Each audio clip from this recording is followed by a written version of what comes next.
నంద్యాల జిల్లా పవిత్ర పుణ్యక్షేత్రం శ్రీశైలంలో ధర్మకర్తల మండలి అధ్యక్షులు పోతుగుంట రమేష్ నాయుడు దేవస్థానంలో ఆకస్మిక తనిఖీలు చేపట్టారు. క్యూ లైన్లో విరాళాల కేంద్రాన్ని క్షుణ్ణంగా పరిశీలించిన ఆయన భక్తులకు ఎటువంటి ఇబ్బందులు కలగకుండా సౌకర్యవంతమైన దర్శనం కల్పించడమే తమ ప్రాథమిక బాధ్యతని స్పష్టం చేశారు. క్యూ లైన్లలో రద్దీని క్రమబద్ధీకరించడం, తొక్కిసలాటలు జరగకుండా అధికారులు సిబ్బంది సమన్వయంతో పనిచేయడంపై ప్రత్యేక జాగ్రత్తలు తీసుకోవాలని అధికారులను ఆదేశించారు. ముఖ్యంగా క్యూ లైన్లో భక్తులకు నిరంతరం మంచినీరు, అల్పాహారంతో పాటు దర్శన సమయాలను ఎప్పటికప్పుడు తెలియజేయాలన్నారు. ఈ సందర్భంగా పలువురు భక్తులతో ముఖాముఖిగా మాట్లాడి ఏర్పాట్లను అడిగి తెలుసుకున్నారు.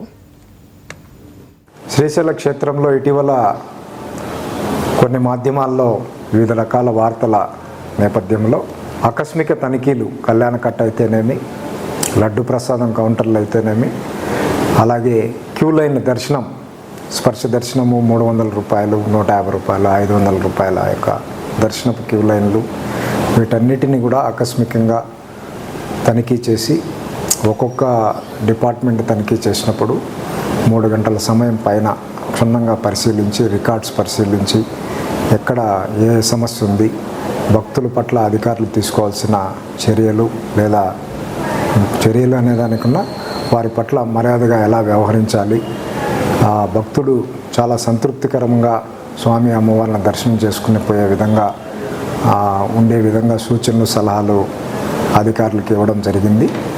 ముఖ్యంగా ఉదయం పూట జరిగే ఈ స్పర్శ దర్శనం విషయంలో స్థానికంగా ఉన్న కొద్దిమంది వ్యక్తులు, అధికారుల అండదండలతో, రాజకీయ నాయకుల అండదండలతో ఈ దళారీ వ్యవస్థ నడుస్తూ ఉన్నది. ఇక్కడ ఎవరు అవునన్నా కాదన్నా ఈ వ్యవస్థను రూపుమాపడానికే ఇప్పటికే అనేక రకాల చర్యలు తీసుకోవడం జరిగింది.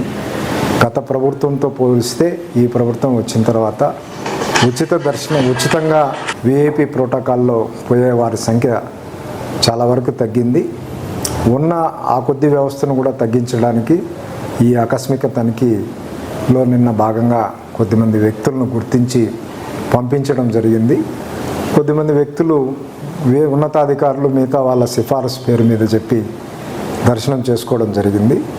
వారు ఎవరైతే రెఫర్ చేశారో వాళ్ళందరికీ కూడా తిరిగి కాల్ చేసి కనుక్కొని ఎవరైతే వారి పేరు చెప్పారో వారందరిపైన కూడా చర్య తీసుకోబడుతుందని ఈ సందర్భంగా తెలియజేస్తున్నారు.